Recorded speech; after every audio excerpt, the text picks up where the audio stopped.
आनंदी रहा। शिवसेना ठाकरे गटाचे तालुका प्रमुख हरी खोबरेकर यांनी भाजपवर पलटवार केलाय। आधी स्वतःचं घर मजबूत करा, नंतर दुसऱ्याच्या घरात डोकावून बघा, असा सल्ला खोबरेकर यांनी दिलाय। भारतीय जनता पार्टीचे काही पदाधिकारी तालुका प्रमुख असतील, अन्य कोणी असतील, हे बाहेरून आलेल्या आपले जे कोण निरीक्षक वगैरे असतील यांना काहीतरी इथे काहीतरी वैभव नाईकांवर टीका करायची, दाखवायचं, यासाठी नेहमी प्रयत्नशील असतात। आणि जेवढं खोटं सांगायचं तेवढं त्यांना सांगायचं, प्रेस घ्यायच्या, त्यावेळी वातावरण करायचं। हे आजपर्यंत त्यांचा खोटारडेपणा अशाच पद्धतीने चालू राहिलेला आहे। खरं तोक्ते वादळाच्या वेळी स्वतः उद्धवजींनी या ठिकाणी सांगितलं होतं की या कोकण किनारपट्टीवर निवारा शेड असतील, ते ज्यावेळी वादळाची परिस्थिती येईल त्या वादळ परिस्थितीसाठी लोकांना स्थलांतरित करण्यासाठी झालं तर त्या ठिकाणी निवारा शेड बांधावी, जेणेकरून त्यांची गैरसोय होणार नाही। संपूर्ण कोकण किनारपट्टीवरील या वादळ सदृश्य परिस्थितीत पहिल्यांदा हानी होत असेल तर ती त्या ठिकाणी वीज वितरणाची आहे। आणि त्यामुळे भूमिगत विद्युत वाहिन्या करण्यासाठी पहिलं पाऊल या ठिकाणी निश्चितपणे शिवसेनेच्या माध्यमातून, महाविकास आघाडीच्या माध्यमातून या ठिकाणी टाकण्यात आलं। तशा पद्धतीचा आराखडासुद्धा तयार करण्यात आला। येत्या काही दिवसात या संपूर्ण निधीचं जो काही निधी मंजूर झाला आहे त्या निधीचं टेंडरसुद्धा होईल, टेंडर प्रोसेस चालू आहे। परंतु यात आघाडी सरकारच्या काळामध्ये सुरू केलेलं काम नेहमी काहीतरी आपण केल्याचं सांगायचं।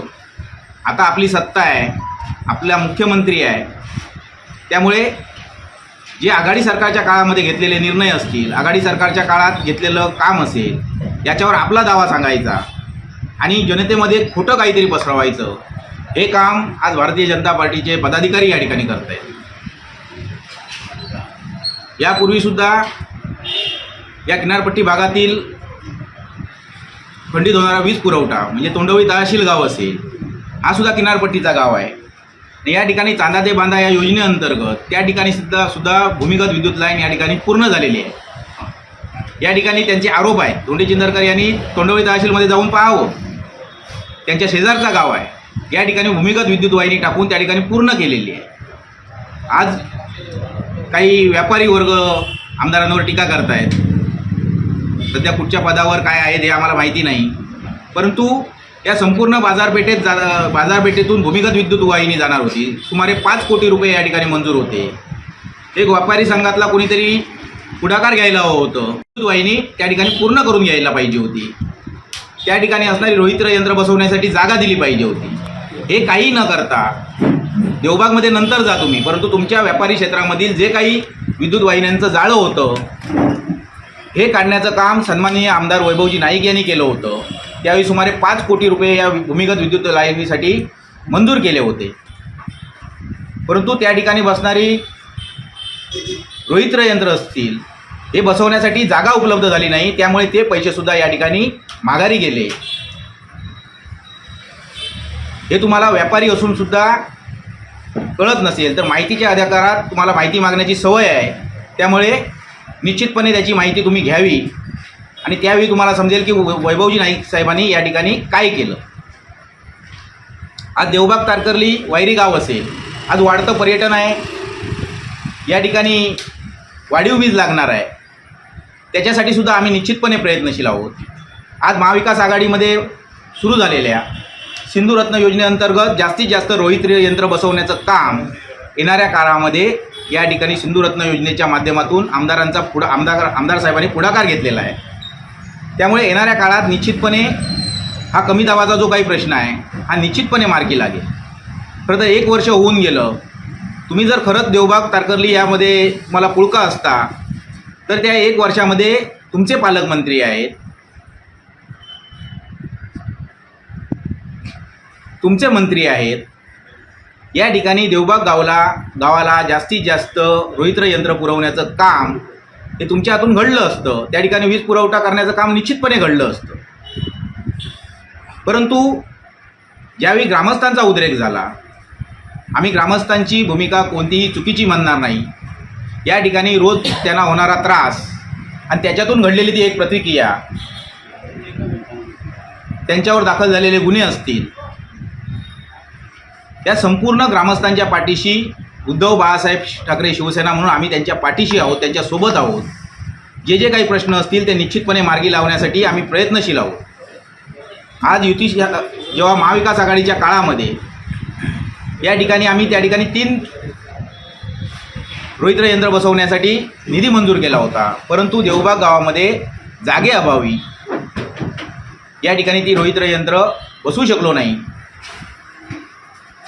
आज मोबार इथला ट्रान्सफॉर्मर असेल, हा आमदार साहेबांच्याच प्रयत्नाने झालेला आहे. आज मोबार येथील वाढीव ट्रान्सफॉर्मरमध्ये चेंजेस करण्याचे जे काही प्रयत्न आहेत ते निश्चितपणे येणाऱ्या काळातसुद्धा देवबाग तारकर्ली या गावासाठी चांगला वीज पुरवठा करण्याचं काम या ठिकाणी निश्चितपणे आम्ही करणार आहोत. परंतु तुम्ही खोटे कसे आहात, तर आज तुम्हाला 1 वर्षपूर्ती होत आहे. मला वाटतं गेल्या वर्षी या ठिकाणी तुम्ही निश्चितपणे सन्माननीय तुमचे केंद्रीय मंत्री नारायणजी राणे यांना घेऊन आलात. त्या देवबागमध्ये त्यांच्यासाठी छामियाना उभारलात आणि या छामियाना उभारून फक्त वैभव नाईकांवर टीका करण्याचं काम या ठिकाणी तुम्ही केलात. खासदार विनायक राऊत साहेबांवर टीका करण्याचं काम तुम्ही केलात.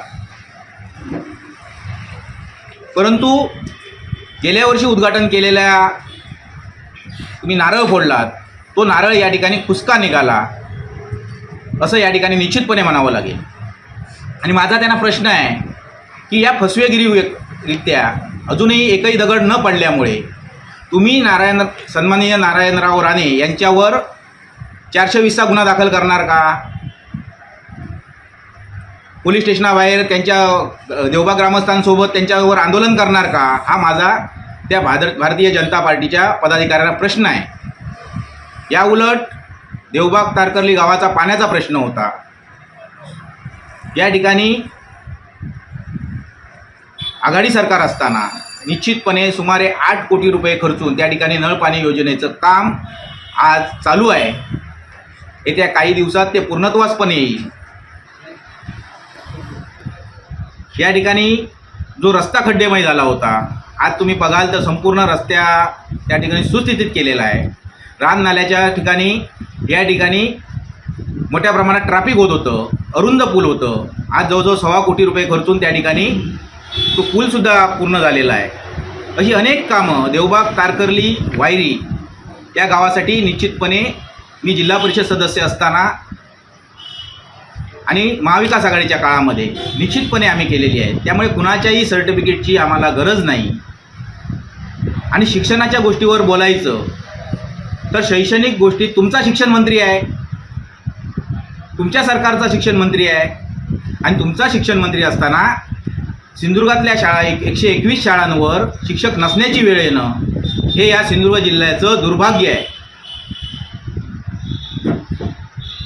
त्यामुळे कुठे कोणतं आंदोलन करावं, या जिल्ह्यातील शिक्षण मंत्री असेल तर या जिल्ह्यात आंदोलन झालं पाहिजे. एवढे जर अक्कल या भारतीय जनता पार्टीच्या पदाधिकाऱ्यांना नसेल तर निश्चितपणे त्यांनी यापुढे आमदारांवर टीका करू नये. हे निश्चितपणे आमदार साहेबांना माहिती आहे. त्या आयुधाच्या माध्यमातून या किनारपट्टीच्या पारंपरिक मच्छीमारांचा प्रश्न असेल, यातल्या वाळू व्यावसायिकांचा प्रश्न असेल, चिरेखनी व्यावसायिकांचा प्रश्न असेल, आंबा व्यावसायिकांचा प्रश्न असेल, वेळोवेळी विधानसभेमध्ये लावून धरून निश्चितपणे त्यांना न्याय मिळवून देण्याचं काम, इथल्या किल्ला रहिवासी संघाचा सुद्धा प्रश्न असेल, घोड्यांचा, त्याच्या तिकीट दरवाढीचा प्रश्न असेल, हे सर्व प्रश्न आमदार साहेबांच्या माध्यमातूनच अनेक प्रश्न आज मार्गी लागलेले आहेत. त्यामुळे कोणती आयुधं कुठे वापरायची हे ज्यांनी अजूनपर्यंत कुठे पाऊल ठेवलं नाही त्यांनी आम्हाला शिकवू नये असा सल्ला या ठिकाणी निश्चितपणे आम्ही त्यांना देतो. आज किनारपट्टी भागातसुद्धा आज देवबागचा खाडी किनाऱ्याचा सुद्धा जो भाग आहे त्यासाठी सुद्धा सुमारे 8 कोटी रुपये या ठिकाणी आपण महाविकास आघाडीच्या काळामध्ये मंजूर केलेले आहेत. आज अनेक महाविकास आघाडीमध्ये मंजूर झालेल्या कामे या ठिकाणी हे सरकार स्थगिती देण्याचं काम करतं आहे. परंतु अशा ठिकाणा घाबरून आम्ही थांबणार नाही. कालच झालेल्या वर्धापन दिनानिमित्त जो पक्षप्रमुखांनी आदेश दिला आहे की या ठिकाणी सर्वसामान्यांसाठी तुम्हाला रस्त्यावर उतरावं लागेल, सर्वसामान्यांचे प्रश्न या ठिकाणी निश्चितपणे तडीच न्यावे लागतील आणि प्रसंगी ज्याप्रमाणे बाळासाहेबांचे आदेश असायचे त्या पद्धतीचे आदेश भविष्यकाळात तुम्हाला मिळतील. बाळासाहेबांच्या आशीर्वादाने या जनतेची सेवा करत राहा, जनता तुमच्या पाठीशी ठामपणे उभी राहील, हा बोध कालच्या या विराट सभेतून या ठिकाणी आम्हाला देण्यात आला आहे. त्यामुळे सर्वच कार्यकर्ते या ठिकाणी